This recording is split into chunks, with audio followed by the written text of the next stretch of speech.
അസ്സലാമു അലൈക്കും വറഹ്മത്തുള്ളാഹി. അൽഹംദുലില്ലാഹി റബ്ബിൽ ആലമീൻ വസല്ലല്ലാഹു അലാ മുഹമ്മദിൻ വഅലാ ആലിഹി വസഹബിഹി അജ്മഈൻ. അഊദു ബില്ലാഹി മിനശ് ശൈത്താനിർ റജീം. ബിസ്മില്ലാഹിർ റഹ്മാനിർ റഹീം.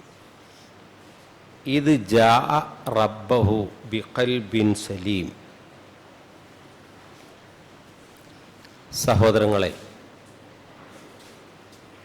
നമ്മളൊക്കെ നോമ്പെടുത്ത് ഏതാണ്ട് കഴിച്ച അത്താഴത്തിൻ്റെയൊക്കെ സ്റ്റാമിന കഴിഞ്ഞ് വിശന്നിരിക്കുന്ന സമയമാണ്. നമ്മളൊക്കെ നോമ്പെടുത്തത് വീട്ടിൽ ഭക്ഷണമില്ലാത്തത് കൊണ്ടല്ല,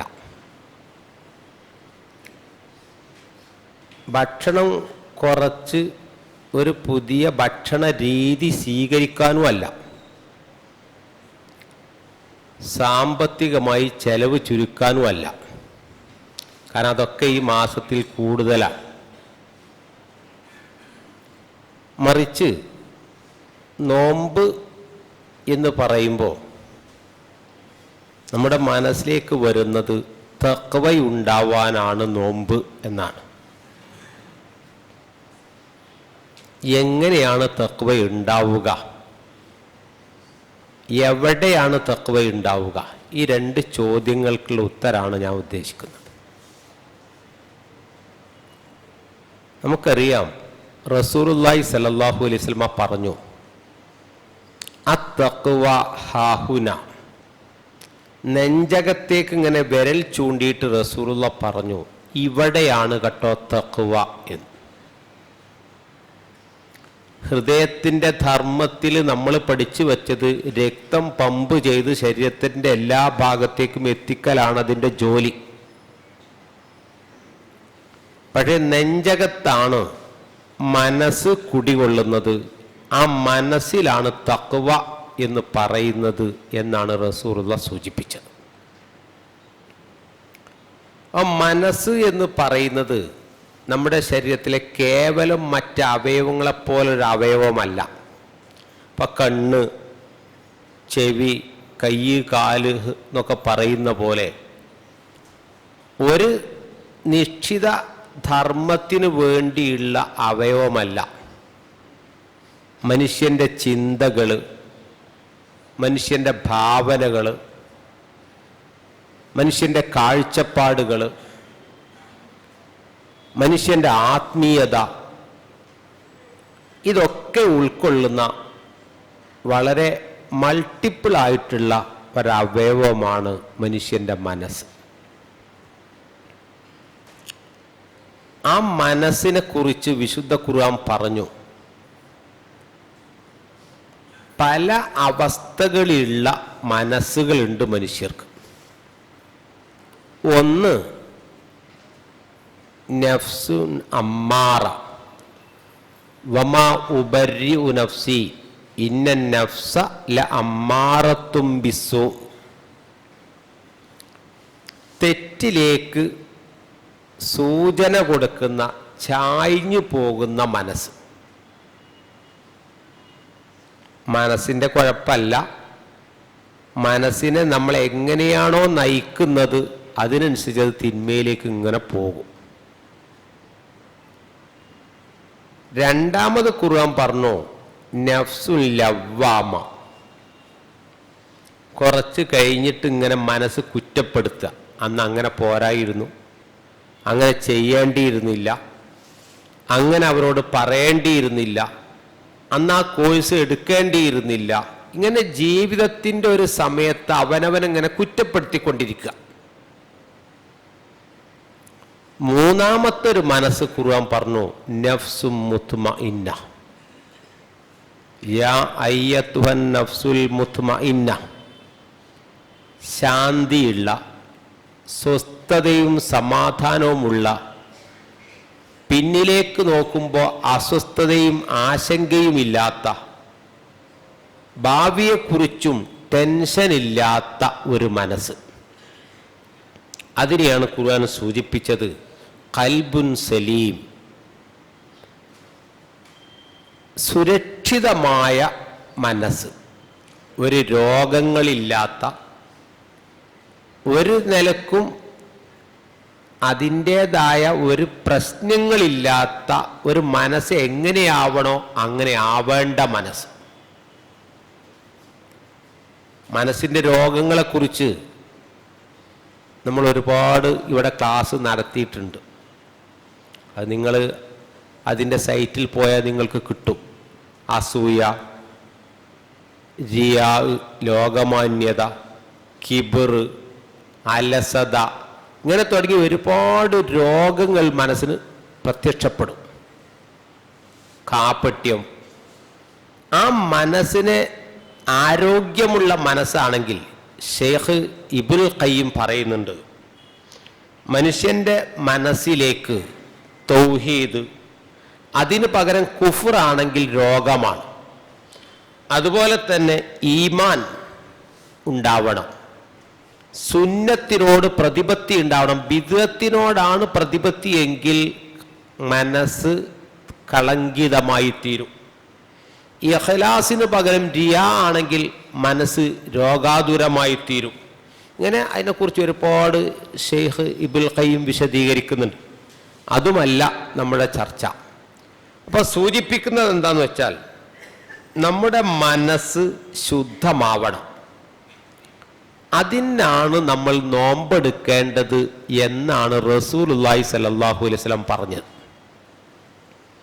അല്ലാതെ ശരീരത്തെ മെലിയിപ്പിക്കാനോ സാമ്പത്തിക ലാഭമുണ്ടാക്കാനോ ഭക്ഷണം കുറച്ചൊരു പുതിയ നമ്മളിപ്പോൾ ഭക്ഷണക്രമം സ്വീകരിക്കാനോ ഒന്നുമല്ല.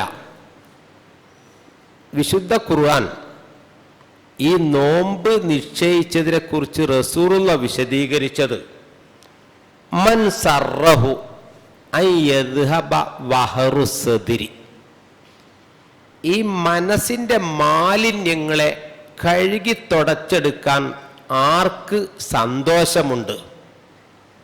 എൻ്റെ മനസ്സ് ശുദ്ധമാവണം, മനസ്സിൽ ഒരു തരം അഴുക്കുണ്ടാവരുത്. എന്നിട്ട് സലീമു സദ്റായി എന്തു വേണം? അള്ളാഹുവിനെ കണ്ടുമുട്ടാൻ കഴിയണം എന്ന് ആഗ്രഹിക്കുന്ന ആളുകൾ എന്തു വട്ടെ, ഫൽയസും ഷഹ്റസ്സബ്രി, ഈ ക്ഷമയുടെ മാസത്തിൽ നോമ്പെടുക്കട്ടെ. അപ്പം മനസ്സ് ക്ലീൻ ആക്കാനുള്ള വഴി റസൂലുള്ളാഹി പറഞ്ഞത് ഈ റമളാൻ മാസത്തിൽ നോമ്പെടുക്കട്ടെ. അപ്പോൾ ആ ഗ്രോത്തിനെ കരിച്ചു കളയാൻ, തിന്മയോടുള്ള ആസക്തിയെ, മനസ്സിലുള്ള കറകളെ തുടച്ചു നീക്കാൻ ഈ നോമ്പ് കൊണ്ട് കഴിയും എന്നാണ് റസൂലുള്ളാഹി പറഞ്ഞത്. കഴിയേണ്ടതാണ് എന്നാണ് അതിന് ആവശ്യപ്പെടുന്നത്. എന്നാലും പിന്നെ ഈ കറകൾ ഇപ്പോൾ ഒരിക്കൽ റേഡിയേഷൻ കൊടുത്താലും പിന്നെ ഇതിന് ഗ്രോത്ത് ഉണ്ടാവും. ചിലപ്പോൾ ഈ കറകൾ വീണ്ടും തെളിഞ്ഞു വരും. അതിന് റസൂലുള്ളാഹി ഒരു വാക്കുകൂടി പറഞ്ഞു, വസലാസത്തു അയ്യാമിൻ മിൻ കുല്ലി ശഹ്രിൻ, ഓരോ മാസത്തിലൊരു 3 നോമ്പും കൂടി എടുക്കുക. അതാണ് അയ്യാമുൽ ബീളിൻ്റെ നോമ്പ്. അപ്പോൾ ഒരു മാസം കൊണ്ട് അത് പൂർണ്ണമായി ശുദ്ധാവും. പിന്നെ മാസം മാസം 3 നോമ്പെടുത്തു കഴിഞ്ഞാൽ ആ കറകൾ തിരിച്ചു വരാതെ ആ നല്ല വൃത്തിയുള്ള മനസ്സുമായി മുന്നോട്ട് പോവാൻ കഴിയും. റസൂലുള്ളാഹി സ്വല്ലല്ലാഹു അലൈഹി വസല്ലം പറഞ്ഞു, ഒരിക്കൽ ചോദിച്ചു നബിയോട്, അയ്യുന്നാസി അഫ്ളലു, നബിയെ ജനങ്ങളിൽ ഏറ്റവും ശ്രേഷ്ഠവാന്മാരായ ആളുകൾ ആരാണ്? ആരാണ് അള്ളാഹ്ക്ക് ഏറ്റവും ഇഷ്ടപ്പെട്ട ഫദ്ലുള്ള മനുഷ്യന്മാർ? റസൂലുള്ളാഹി സ്വല്ലല്ലാഹു അലൈഹി വസല്ലം പറഞ്ഞ ഒരു മറുപടി, കുല്ലു മഹ്മൂമുൽ ഖൽബി വസദൂഖുൽ ലിസാൻ, ഖൽബ് മഹ്മൂമാവുകയും ലിസാന് സദൂഖാവുകയും ചെയ്യുക എന്നാണ്. എന്ന് പറഞ്ഞാൽ നാവിൽ നിന്ന് വരുന്നത് സത്യസന്ധമാവുക. ഒരു മനുഷ്യന്റെ നാവ് സത്യത്തിനു വേണ്ടിയുള്ള പടവാളായി മാറുക. അത് സഹാബത്തിനൊക്കെ തിരിഞ്ഞു. സഹാബികൾ പറഞ്ഞു, സദൂഖ് ലിസാൻ എന്ന് പറഞ്ഞാൽ ഞങ്ങൾക്കൊക്കെ മനസ്സിലായി. പക്ഷേ ഈ മഹ്മൂമുൽ ഖൽബ് എന്ന് പറഞ്ഞാൽ എന്താണ്? ഹൃദയം മഹ്മൂമാവണം, മനസ്സ് മഹ്മൂമാവണം എന്ന് പറഞ്ഞാൽ എന്താണ്?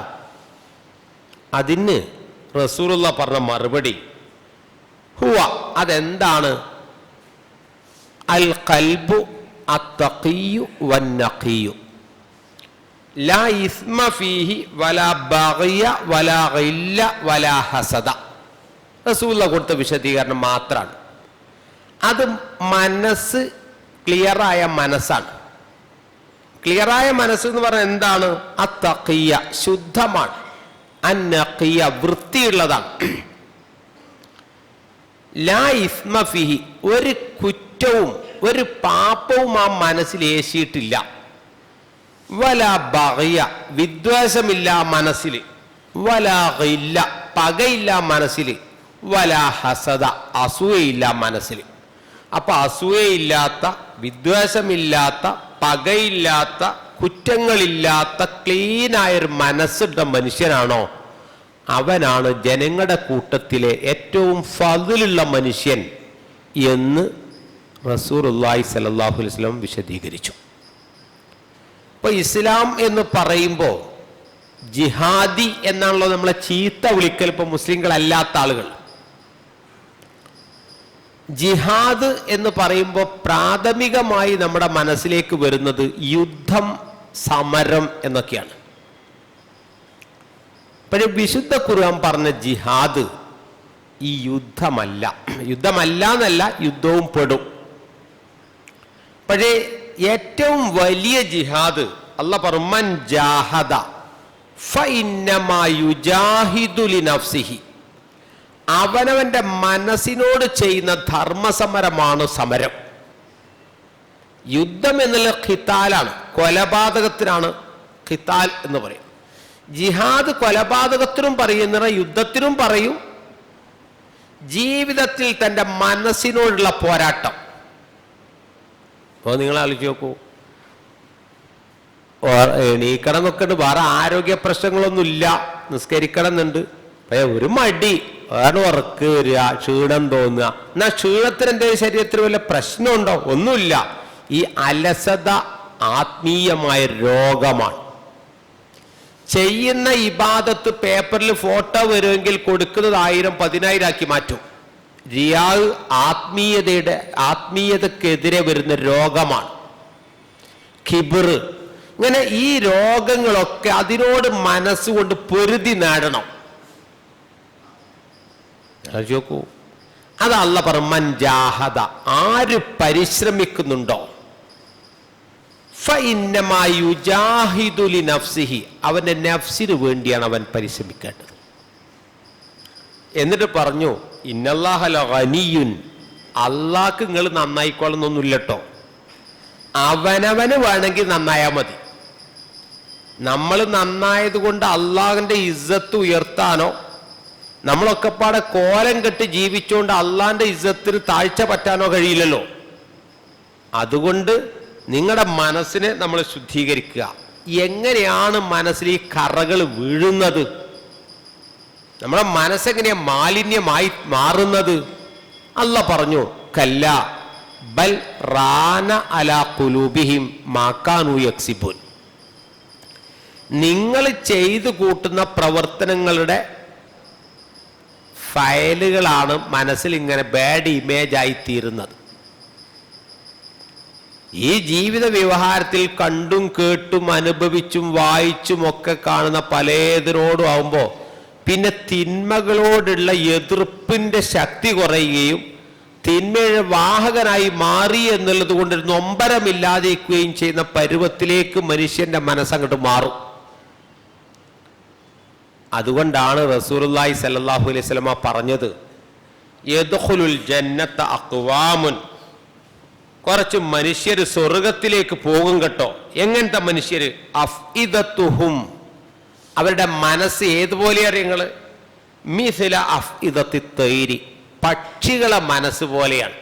എന്ന് പറഞ്ഞാൽ കളങ്കമില്ലാത്ത, കാപ്പട്യമില്ലാത്ത, കുശുമ്പും കുന്നായ്മയില്ലാത്ത, വളരെ നൈർമല്യമുള്ള മനസ്സാണോ അവരാണ് സ്വർഗത്തിൽ പോകുന്ന ആളുകൾ എന്ന് സൂചിപ്പിക്കുന്നുണ്ട്. അബ്ദുല്ലാഹി ഇബ്നു മസ്ഊദ് റളിയല്ലാഹു അൻഹുവിനോട് ചോദിച്ച ഒരാള്, കൈഫ തസ്തഖ്ബിലൂന റമളാൻ, ഈ റമദാൻ വരുമ്പോൾ നിങ്ങൾ എങ്ങനെയാണ് അതിനെ വരവേൽക്കുക? നമ്മളൊരു അതിഥി വരുമ്പോൾ അതിഥിയുടെ ആദരവിനനുസരിച്ച് നമ്മുടെ സൽക്കാരത്തിൻ്റെ തോത് കൂടുമല്ലോ. ചില ആളുകൾ വരുമ്പോൾ നമ്മൾ പറയും അതിപ്പോൾ ഇവിടെ ഇല്ലാണ്ട് കൊടുത്താൽ മതി, ഏതായാലും ഇപ്പോൾ ഓനല്ലേ വരുന്നേ, അതൊക്കെ നമുക്ക് ഉള്ളതിൽ അഡ്ജസ്റ്റ് ചെയ്യാം. ചിലത് അത് പറ്റൂല. കാരണം ആളുകളുടെ ഗ്രേഡ് അനുസരിച്ച് സ്വീകരണത്തിൻ്റെ ശക്തിയും തോതും ഒക്കെ കൂടും. റമദാനെ നിങ്ങൾ എങ്ങനെയാണ് സ്വീകരിക്കാറുള്ളത് എന്ന് ചോദിക്കുമ്പോൾ അബ്ദുല്ലാഹി ഇബ്നു മസ്ഊദ് പറഞ്ഞ മറുപടി എന്താ? നിങ്ങൾ മാക്കാന അഹദുന, ഞങ്ങളിൽ ഒരാളും എന്ന് പറഞ്ഞ സഹാബികളായി നബിയോടൊപ്പം ജീവിച്ച സഹാബത്താരും സ്വീകരിക്കുമ്പോൾ എന്തുണ്ടാവും? ഞങ്ങളെ മനസ്സിൽ ഒരണുത്തൂക്കം ഹസദ് അല്ലെങ്കിൽ ഹിഖദ്, പകയോ വിദ്വേഷമോ മനസ്സിലില്ലാതെ ക്ലീൻ ആയിട്ടാണ് ഞങ്ങൾ റമദാനിനെ സ്വീകരിക്കാൻ നിൽക്കുമ്പോൾ. ഇപ്പം ജീവിതത്തിൽ നമ്മളിപ്പോൾ ഈ പെരുമാറ്റ ഇടപാട് വ്യവഹാര ജീവിതത്തിൽ ആരോടെങ്കിലും ചെറിയ അലമ്പോ പ്രശ്നങ്ങളോ വാക്ക് തർക്കങ്ങളോ അങ്ങനെ എന്തെങ്കിലുമൊക്കെ ഉണ്ടായിട്ട് റമദാൻ വരുന്നതിന് പതി ഞങ്ങൾ ക്ലിയർ ആക്കും. സുഹൃത്തെ മാപ്പാക്കണം കേട്ടോ, റമദാനാണ് വരുന്നത്. നിങ്ങൾ ആലോചിച്ച് നോക്കൂ, നമ്മൾ എത്ര വലിയ ഇബാദത്ത് ചെയ്താലും മനുഷ്യർക്കിടയിൽ ഈ പകയും വിദ്വേഷവും വെക്കുന്നൊരു മനസ്സുണ്ടെങ്കിൽ ആ അമലുകളൊന്നും മേലോട്ട് ഉയരൂല. മേലോട്ട് ഉയരാത്തൊരു പ്രവർത്തനം ചെയ്തിട്ട് പിന്നെ എന്താ കാര്യം? ഇപ്പൊ നിങ്ങൾ ആലോചിച്ച് നോക്കൂ, അള്ളാന്റെ റസൂല് നമ്മളോട് പറഞ്ഞല്ലോ, അള്ള പറഞ്ഞതായിട്ടാണല്ലോ പറഞ്ഞത്, നിങ്ങൾ അനാവശ്യ വാക്കും അനാവശ്യ പ്രവർത്തനങ്ങളും ഒഴിവാക്കുന്നില്ലെങ്കിൽ ഫലൈസ ലില്ലാഹി ഹാജത്തുൻ അയ്യദാ തഅമഹു വശറബ്. നിങ്ങൾ ഇവിടെ തന്നെ ഒരുപാട് വട്ടം കേട്ട ഹദീസായിരിക്കും. നോമ്പുകാരനായിരിക്കെ അനാവശ്യ വാക്കും അനാവശ്യ പ്രവർത്തനം ഒഴിവാക്കുന്നില്ലെങ്കിൽ പട്ടിണി കിടക്കണമെന്ന് അള്ളാഹ്ക്ക് ആവശ്യമില്ല. അള്ളാഹ്ക്ക് ആവശ്യമില്ലെങ്കിൽ പിന്നെ ആർക്കാ നമ്മൾ ഈ നോമ്പ് എടുക്കണേ? ആലോചിച്ച് നോക്കി നിങ്ങൾ. പിന്നെ ആർക്കാണ് നമ്മൾ ഈ നോമ്പ് എടുക്കണത്? അപ്പൊ അള്ളാഹ്ക്ക് ആവശ്യമുള്ള നോമ്പാവണം, അള്ളാഹ് സ്വീകരിക്കുന്ന ഇബാദത്തായി മാറണം. ആ ഇബാദത്തായി മാറണമെങ്കിൽ നമ്മുടെ മനസ്സ് കളങ്കമില്ലാതാകുമ്പോഴേ നാവിൽ നിന്ന് കളങ്കിത വർത്തമാനം വരാതിരിക്കൂ. മനസ്സ് കളങ്കിതമാണെങ്കിൽ നമ്മുടെ നോട്ടങ്ങളെ നിയന്ത്രിക്കാൻ കഴിയില്ല, നമ്മുടെ കേൾവിയെ നിയന്ത്രിക്കാൻ കഴിയില്ല, നമ്മുടെ പ്രവർത്തനങ്ങളെ നിയന്ത്രിക്കാനും കഴിയില്ല.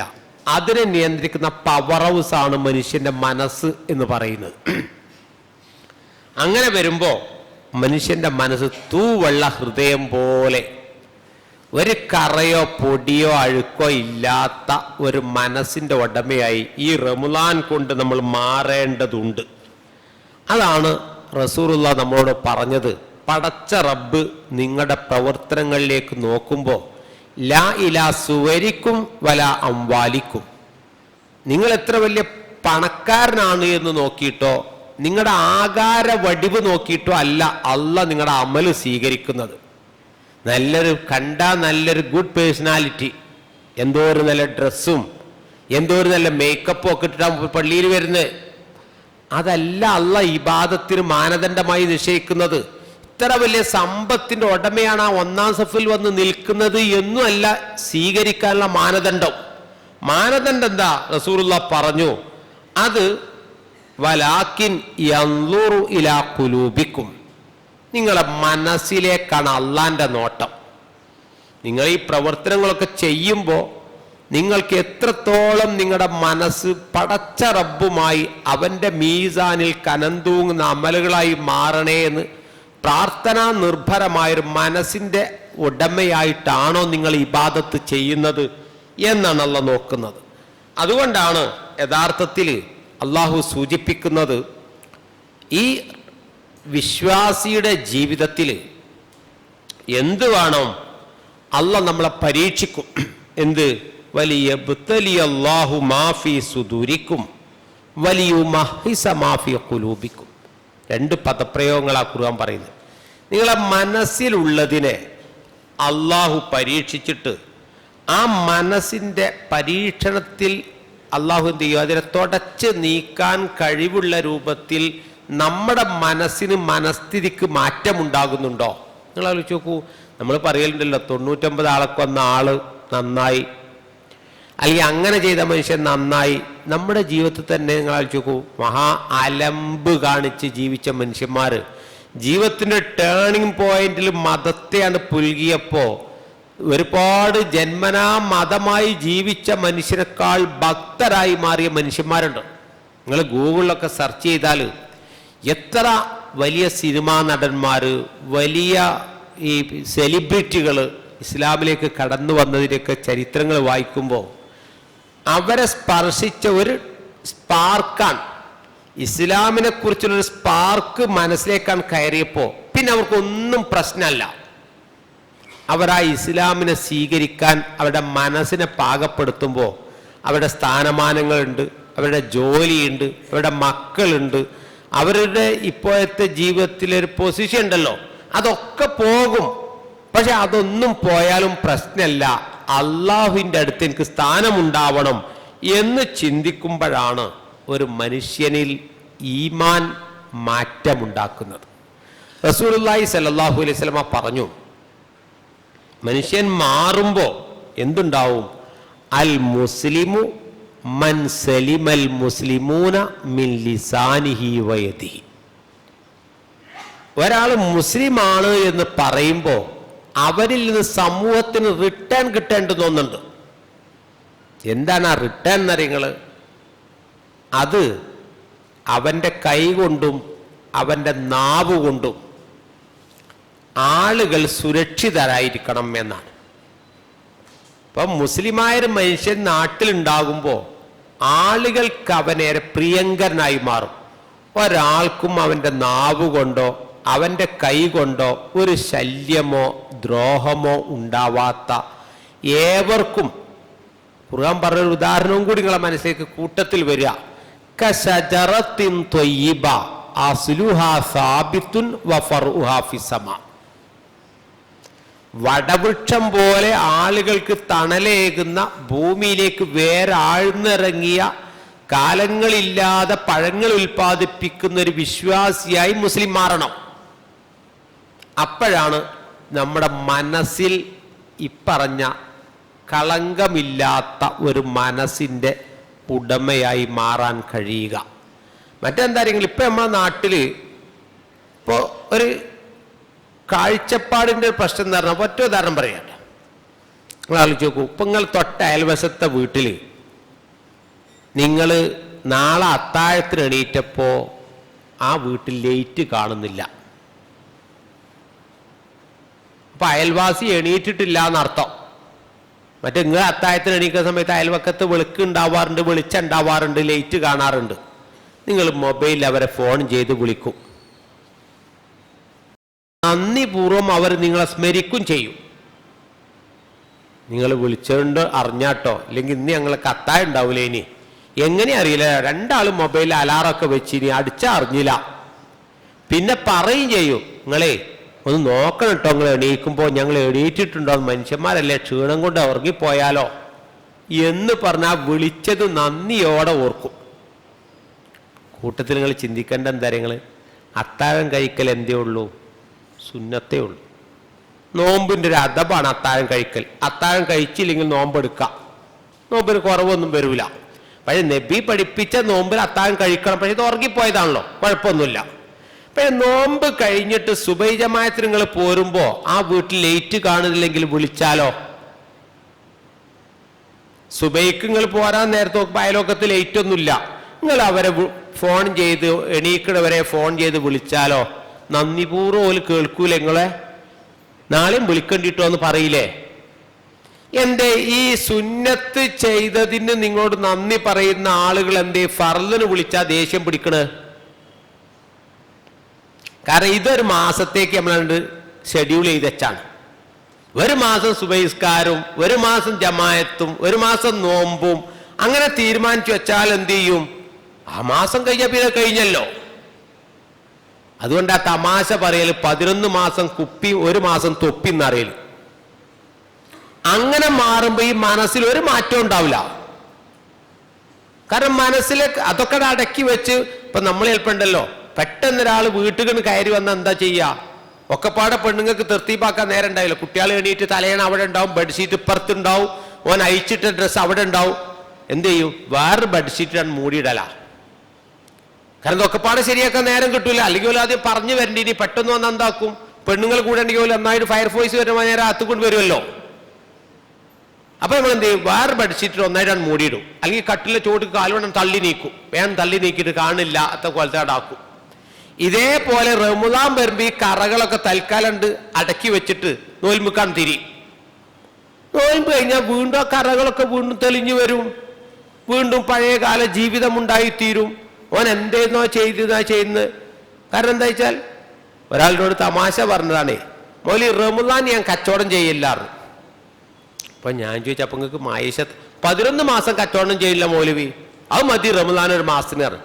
അപ്പൊ എന്തേ ഇപ്പൊ അത്ര ക്ഷീണം കൊണ്ടില്ലേ? കളവ് പറയാനാവില്ല എഴുതിയിട്ടാണ് പറഞ്ഞു. നിങ്ങൾ ആലോചിച്ച് നോമ്പും നോറ്റാണ്ട് കളവ് പറയാനാവില്ല കരുതിയിട്ടാണ് എന്ത് നോമ്പിന് കച്ചവടം ചെയ്യാത്തത്. അപ്പൊ 11 മാസം പറയുന്ന കളവോ അതൊക്കെ അള്ളാഹ് പൊരുത്തപ്പെട്ടേന്നാണ്. അങ്ങനെയാണ് നമ്മളെ നീയത്തെങ്കിൽ എത്ര റമദാൻ കഴിഞ്ഞു പോയാലും വലിയ മാറ്റങ്ങളൊന്നുമില്ലാതെ ജീവിതത്തിൽ അങ്ങനെ പോവാന്നല്ലാതെ മനസ്സുകളിലേക്ക് ആഴ്ന്നിറങ്ങുന്ന തെളിയിച്ചെടുക്കാൻ കഴിയുന്ന ഒരു നോമ്പുകാരനായി പോവാൻ മിൻ സായിമിൻ റസൂലുള്ള പറഞ്ഞല്ലോ, എത്ര നോമ്പുകാരുണ്ട് കേട്ടോ. ലൈസ ലിസിയാമിഹി ഇല്ലൽ ജൂഉ വൽ അതശ്. ദാഹവും വിശപ്പും മാത്രമേ മിച്ചുണ്ടാവുള്ളൂ. വലിയ മാറ്റമൊന്നും ഉണ്ടാവാതെ പോകുന്ന ആളുകളെ കുറിച്ച് പടച്ച റബ്ബ് കാത്തുരക്ഷിക്കുമാറാകട്ടെ.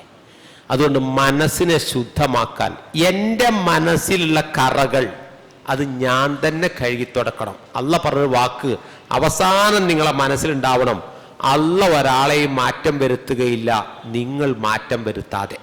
ലാ യുഗയ്യിറു മാ ബിഖൗമിൻ. അള്ളാഹ് ഒരാളെ മാറ്റം ഉണ്ടാക്കൂല കേട്ടോ.